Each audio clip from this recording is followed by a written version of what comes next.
यानी कि अनुसूचित जाति और अनुसूचित जनजातियों के रिजर्वेशन में कोटे के अंदर कोटा दे सकती है। जी हाँ, बिल्कुल सही सुना आपने। अब राज्य सरकार एससी और एसटी में आरक्षण को लेकर सुप्रीम कोर्ट ने बेहद ही अहम फैसला सुनाते हुए ये ऐलान कर दिया है कि अब राज्य सरकार एससी और एसटी में सब कैटेगरी बना सकती है।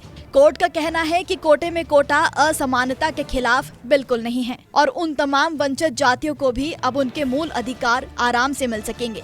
सुप्रीम कोर्ट का कहना है कि जमीनी स्तर पर देखा जाए तो अनुसूचित जाति और अनुसूचित जनजातियों में केवल कुछ लोग ही आरक्षण का फायदा उठा रहे हैं और बड़ी संख्या में लोग अब भी अपने मूल अधिकारों से वंचित होकर अपने हक की लड़ाई लड़ रहे हैं।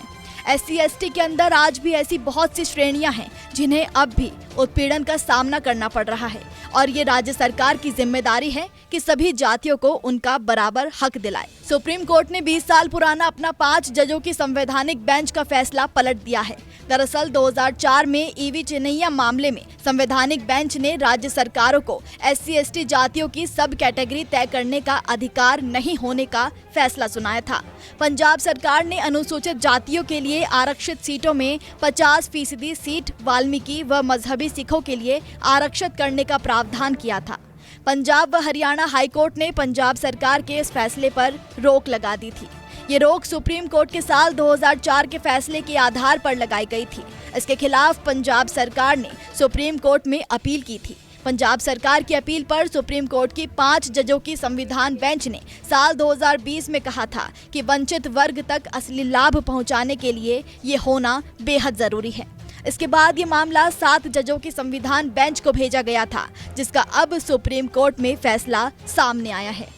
इसी बीच जस्टिस BR गवई ने कहा कि राज्य सरकारों को एससी एसटी कैटेगरी के बीच क्रीमी लेयर की पहचान करने और उन्हें आरक्षण लाभ के दायरे से बाहर निकालने के लिए एक नीति बनानी चाहिए। दरअसल क्रीमी लेयर उन समूह के लोगों को कहा जाता है जो पहले से ही सामाजिक और आर्थिक रूप से बेहतर हैं, साथ ही पढ़े लिखे होने के कारण समृद्ध हैं, पर फिर भी आरक्षण का लाभ उठा रहे हैं।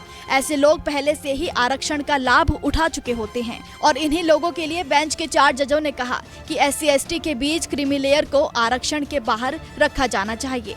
उनका कहना है कि ओबीसी कैटेगरी पर क्रीमी लेयर सिद्धांत लागू होता है, उसी तरह एससी एसटी कैटेगरी में भी लागू होना चाहिए। आपको बताते चलें कि फिलहाल क्रीमी लेयर का ये कॉन्सेप्ट सिर्फ ओबीसी पर लागू होता है, यानी कि जिन लोगों के परिवार की कुल सालाना आय 8 लाख के ऊपर है वो क्रीमी लेयर के दायरे में आते हैं और उन्हें ओबीसी आरक्षण नहीं मिलता, और जिन लोगों की सालाना आय इससे कम है वो नॉन क्रीमी लेयर के दायरे में आते हैं, उन्हें ओबीसी आरक्षण मिलता है। और यही बदलाव अब एससी एसटी कैटेगरी में भी करने की बात जस्टिस BR गवई ने अपने फैसले में कही है, जिसके बाद अब कोर्ट ने राज्य सरकारों को राज्य में अनुसूचित जाति और अनुसूचित जनजातियों में शामिल अन्य जातियों को भी कोटे में कोटा देने की मंजूरी दे दी है।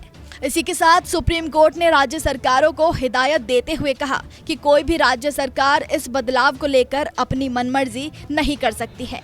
राज्य सरकार अनुसूचित जाति के भीतर किसी एक जाति को 100% कोटा नहीं दे सकती और अनुसूचित जाति में शामिल किसी जाति का कोटा तय करने से पहले उसकी हिस्सेदारी का पुख्ता डेटा भी राज्य सरकार के पास होना चाहिए। इस बेंच में CJI चंद्रचूड़ के अलावा justice BR Gavai, justice Vikramnath, justice Pankaj Mittal, justice Manoj Mishra, justice Bela M Trivedi और जस्टिस सतीश चंद्र शर्मा शामिल हैं। बेंच के फैसले में केवल जस्टिस बेला ने सब कैटेगरी तय करने की इजाजत में असहमति जताई है। सुप्रीम कोर्ट के इस फैसले पर आपकी क्या राय है, हमें कमेंट बॉक्स में जरूर बताइएगा।